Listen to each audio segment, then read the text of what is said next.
Le Maroc battu par la Colombie. Mais ce qu'on retiendra de ce match, c'est surtout la fin de la rencontre qui a fait le tour déjà des réseaux sociaux. Vous voyez ici la balle de match avec en bas de l'écran Nicolas Mejía en jaune, le joueur colombien. Et au moment où il remporte le match décisif face à Reda Benani, il se met à toiser quelque peu déjà les membres du staff et les joueurs marocains, ainsi que le public. Vous l'avez vu avec le doigt sur la bouche, vous le voyez ici quelque peu provoqué.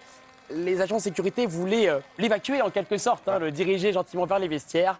Mais Mejía, lui, préfère aller voir le public en chambrant un petit peu plus. Et en retour, vous voyez la réaction des spectateurs avec des jets de bouteilles qui viennent des tribunes de Casablanca. Une ambiance électrique qui tranche quand même avec l'image plutôt policier du tennis. Et malheureusement, ça nous rappelle, pas entre nous, on était au stade à Rabat pour la finale. Après, quand on va vous insulter sur les réseaux sociaux, sur les médias, vous allez dire que le Maroc ne mérite pas l'Afrique. Je commence d'abord par la généalogie. Vous allez dire que le Maroc ne mérite pas l'Afrique. Vous allez dire que vous allez vous délocaliser de l'Afrique pour aller ailleurs. Vous avez fait ça avec la Coupe d'Afrique face au Sénégal. Vous nous avez traité de tous les noms, de singes, d'esclaves, de je sais pas quoi. Tout ce que vous avez sorti, on a accepté, on a digéré, on se moquait même de vous, on riait même. Vous avez sali votre nom aux yeux du football avec ce que vous avez fait face au Sénégal. Voilà encore la Coupe Davis. La Coupe Davis, c'est quoi? Pour ceux qui ne savent pas, c'est la Coupe du monde de tennis masculin qui s'est déroulée au Maroc. Et la Colombie a gagné. La Colombie a vécu ce que le Sénégal a vécu. Après, quand on va parler, vous allez dire qu'on vous déteste. Là, maintenant, ce n'est plus l'Afrique. Coupe du monde de tennis, là. La finale, là, il y avait l'Afrique dedans. Non, c'était la Colombie, donc on doit traverser tout un océan pour arriver en Colombie. Vous avez fait votre même caca, là, face à la Colombie. Coupe du monde de tennis.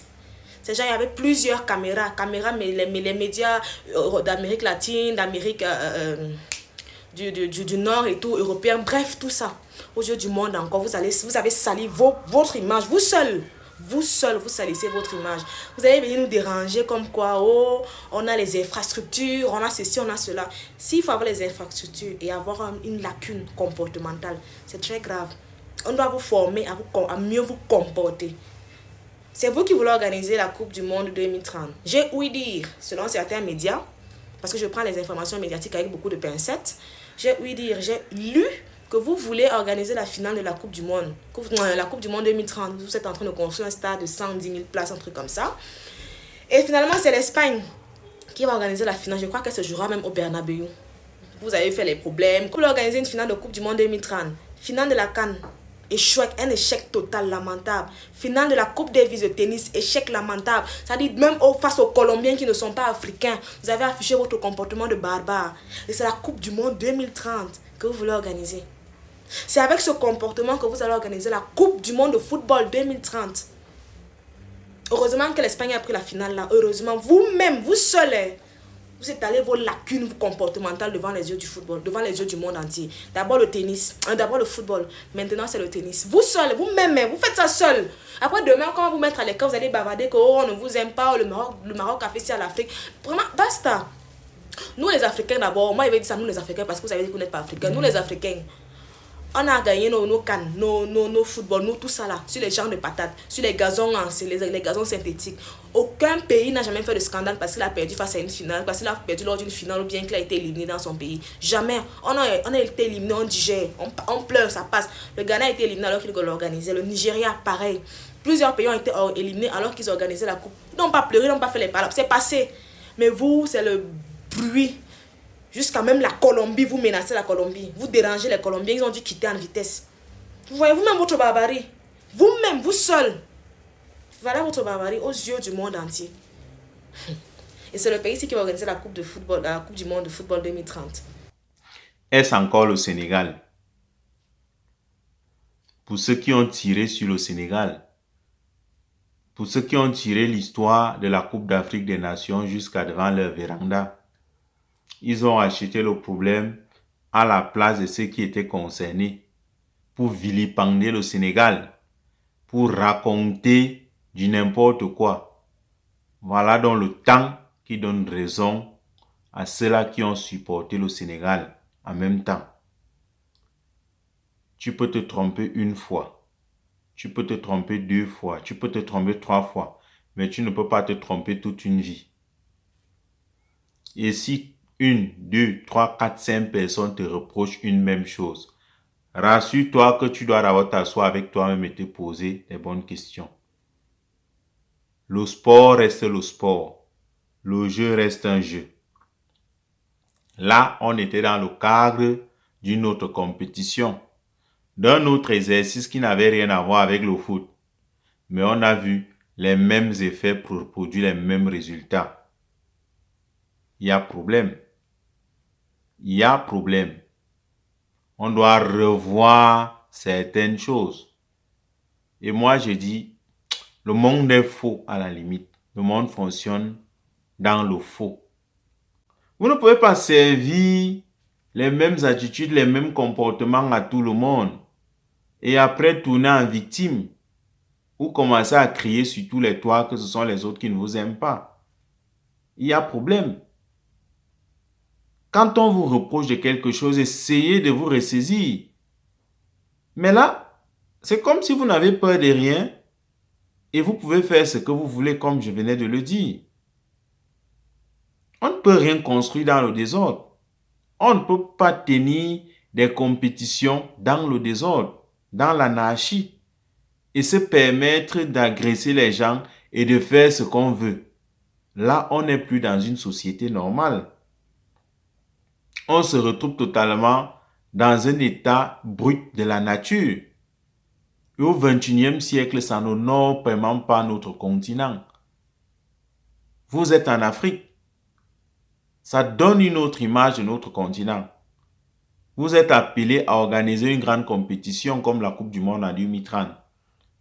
C'est comme j'ai demandé récemment dans une vidéo, est-ce que vous êtes sûr que les pays européens, américains et autres pourront accepter ce genre d'attitude? Moi, je ne crois pas.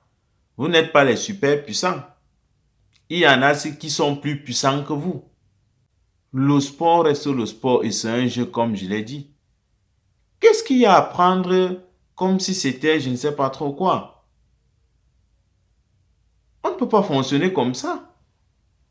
À un moment donné, il faudrait respecter l'autre. Il faut savoir, le respect est mutuel entre peuples. Comme elle était en train de demander, ce n'est plus le Sénégal, c'est la Colombie. La Colombie vient de l'Amérique du Sud, je crois. Mais quand vous les servez, ce genre d'attitude-là, vous croyez que les pays qui vont venir au mondial, ça va bien se passer? Ça ne va pas bien se passer. Et vous ne prêtez pas attention à ça. La Coupe du Monde, c'est demain. La Coupe du Monde, c'est demain. Nous sommes en 2026-2030, c'est dans 4 ans. Vous, dès que vous organisez un événement, une compétition, vous devez être champion à tout prix, même si vous ne méritez pas. C'est quelle manière de faire? C'est quelle manière de vouloir faire les choses avec les autres? Si vous voulez vous comporter comme ça, quand vous organisez une compétition, même si les autres participent, vous dites en avance qu'on est déjà champion. On va vous attribuer le titre de champion sans toutefois déranger les autres qui sont là. Ils auront le choix de participer ou ne pas participer. Vous prenez les décisions, vous traitez les autres comme n'importe quoi. Et après, vous commencez à crier partout que vous êtes des victimes. C'est le monde qui ne vous aime pas. Est-ce que c'est normal de vous comporter comme ça, chers frères africains? C'est pas bon. Il a fallu que le Sénégal se comporte à la mesure de ce que vous avez fait pour que vous compreniez que vous n'avez pas le monopole de la barbarie. Mais on sort de là, on se retrouve avec les mêmes situations. Comment vouloir traiter les autres comme si il n'y a que vous qui comptiez dans ce monde? On s'imagine si vous étiez même à certaines positions en ce qui concerne les sports, c'est que le monde ne va pas respirer. Mais vous n'avez même pas encore une bonne position en termes sportifs, mais vous voulez vraiment toujours présenter une image d'un peuple qui n'est vraiment pas hospitalier. Comment? On vous aime tellement, hein? Nous sommes des frères africains. Mais passer le temps à vouloir toujours ternir l'image d'un continent en posant des actes ou en ayant des comportements qui ne sont vraiment pas sociables, c'est pas bon. 2030 n'est plus loin. Et si on vous maintient dans l'organisation de ces compétitions, essayez de vous corriger. Essayez de bien vous comporter. Essayez d'être des personnes vraiment sociables. Ce n'est que ça qu'on vous demande en fait. Mais si vous continuez, même certains pays africains ne pourront pas accepter de revenir là-bas. Parce qu'ils se souviendront de ce qui s'est passé en 2025. Ils vont se souvenir de cette finale. Et voilà les compétitions qui doivent continuer à s'enchaîner chez vous et vous reproduisez toujours les mêmes choses. Ça n'honore pas l'image de ce continent. On est sorti de la CAN. Voilà une compétition de tennis. Il semblerait que vous avez fait la même chose. Donc chez vous, dès que vous organisez un événement sportif, il n'y a personne qui est au-dessus de vous. Même si vous n'êtes pas à la hauteur. Travaillez. Travaillez votre performance.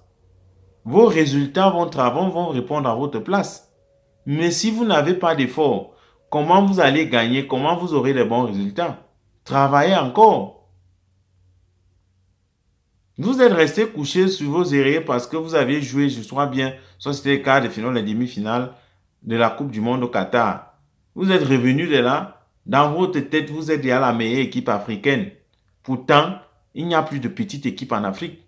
Tous les pays travaillent en termes de sport et de football actuellement. Vous êtes surpris que vous arrivez dans une compétition, une équipe se montre plus supérieure à vous, vous ne pouvez pas accepter ça. Au nom de quoi? Au nom de vous êtes l'équipe l'équipe qui organise la compétition. Il faut arrêter ça.